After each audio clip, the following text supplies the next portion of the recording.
အားလုံးပဲမင်္ဂလာပေါင်းနဲ့ပြည့်စုံကြပါစေလို့ဥစွာနှုတ်ခွန်းဆက်ပါတယ်ခင်ဗျာကြော်ကြား language channel ဗီဒီယိုမှာအင်္ဂလိပ်စာလေးရနေကြတယ်အင်္ဂလိပ်စာလေးလာသူကျောင်းသားကျောင်းသူစိတ်ပါဝင်စားသူအားလုံးကိုနှွေးထွေးစွာကြိုဆိုပါရခင်ဗျာကျွန်တော်ဒီနေ့မှာတော့မိတ်ဆွေတို့အားလုံးကိုမျှဝေပြီးတော့မှသင်ကြားပေးခြင်းတဲ့သင်ခန်းစာကတော့ English vocabularies စလုံးလေးတွေကိုဆက်လက်ပြီးတော့မှသင်ကြားပေးသွားမှာဖြစ်ပါတယ်ကျွန်တော်ရဲ့ channel လေးကိုလည်းပဲ subscribe မလုပ်ရသေးရင် subscribe လုပ်ခဲ့ပြီးတော့ရပါတယ်ခင်ဗျာ okay ဆိုတော့ဒီစပြီးတော့မှလေ့လာကြည့်ကြရအောင်နော် C O L O U R color C O L O U R color အရောင်အစင်နော်မြန်မာလိုက color ပေါ့ C O L O U R color အရောင်အစင် B L U E blue အပြာပြတော့နော်နောက်ဘုတ်ဆိုလို့ရှိရင်တော့အပြာ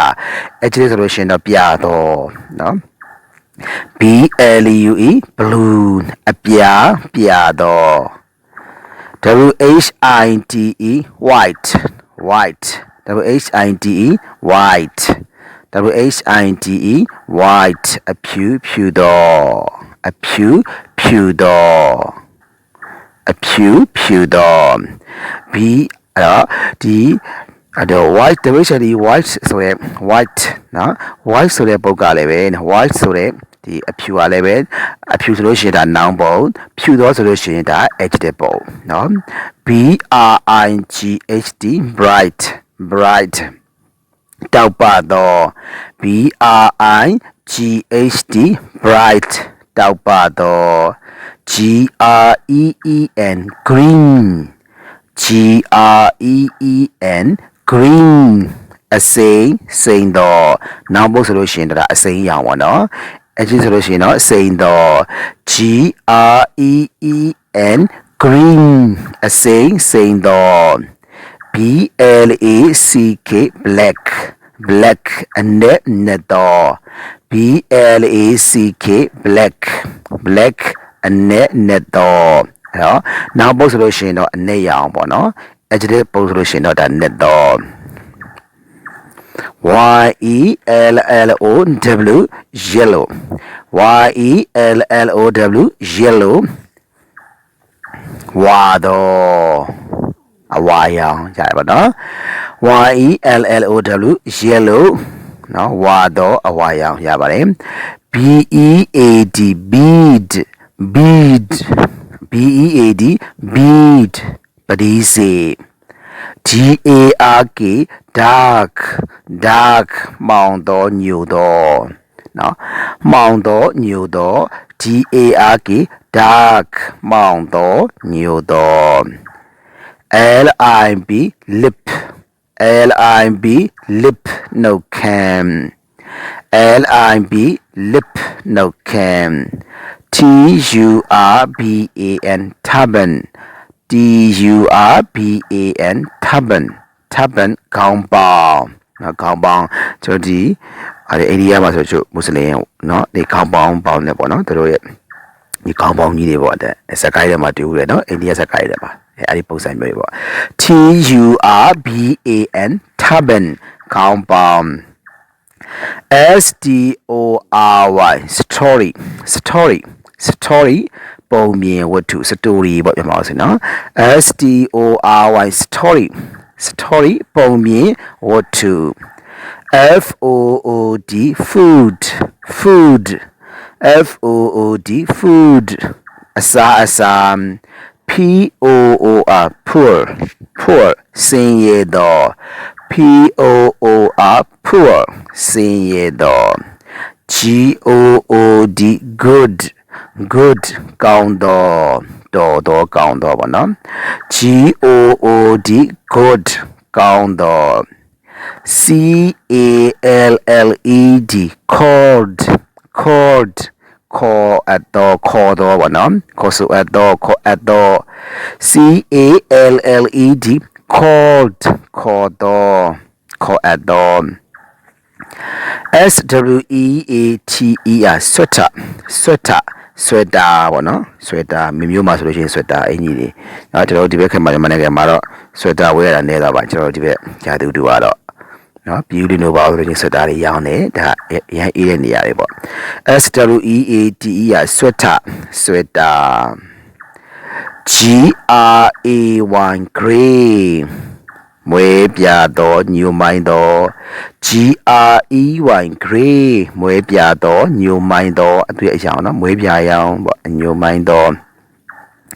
အဲ့တော့ဒီမှာလည်းပဲ AY နဲ့ရှိတယ်နောက် EY နဲ့လည်းရှိတယ် gray ဒါကတော့ gray ပဲ L-E-S-S-O-N lesson lesson L-E-S-S-O-N lesson ภาษาသင်ခန်းစာ lesson ภาษาသင်ခန်းစာ K-H-A-K-I khaki khaki khaki ရောင်เนาะ khaki ရောင်ရှိတော့ပေါ့ဒါအဲ့ဒါဆိုလို့ရှိရင် K-H-A-K-I khaki khaki ရောင် P-U-R-P-L-E purple purple P-U-R-P-L-E purple purple ကခရမ်းရောင် P-U-R-P-L-E purple ခရမ်းရောင် P-I-N-K pink C-O-L-O-U-R color color pink color ပန်းရောင်เนาะ P-I-N-K pink C-O-L-O-U-R color pink color ပန်းရောင် O-R-A-N-G-E orange O-R-A-N-G orange C-O-L-O-U-R color orange color orange color လိမ္မော်ရောင် orange orange color orange color လိမ္မော်ရောင် O-R-A-N-G-E orange C-O-L-O-U-R-E-D colored colored colored colored လိမ္မော်ရောင်ရှိသော orange colored လိမ္မော်ရောင်ရှိသော G-O-L-D-E-N golden golden ရွှေရောင်တောက်သော G-O-L-D-E-N golden golden golden ရွှေရောင်တောက်သော L-I-G-H-T light light G-R-E-E-N green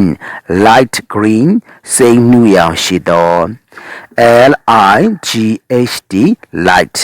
G-R-E-E-N green light green စိတ်နှူရောင်ရှိသော B-R-O-W-N brown B-R-O-W-N brown ညိုသောအညိုရောင်เนาะညိုသောဆိုတာဒါ adjective ပုံပေါ့အတော်ဆုံးတော့အညိုရောင်ဆိုတော့ noun ပုံ B-R-O-W-N brown brown ညိုသောအညိုရောင် R-I-C-H rich ချမ်းသာကြွယ်ဝသော R-I-C-H rich ချမ်းသာကြွယ်ဝသော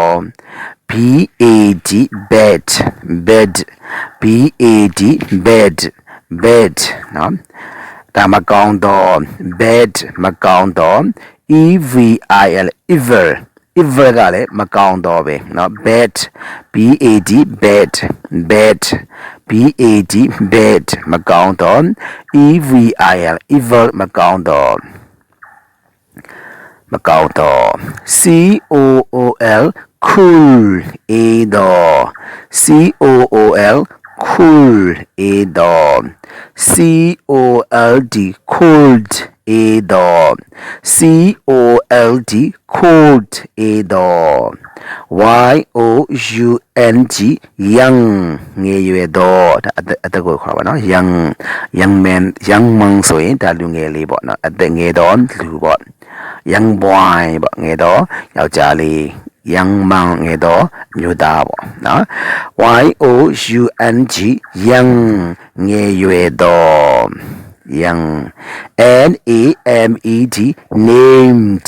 named အမည်ရှိသောမဲ့ခေါ်အပ်သော N-A-M-E-D named အမည်ရှိသောမဲ့ခေါ်အပ်သောဒါကျွန်တော်တို့ဒီဝါရစကလုံးလေးဒါဒီ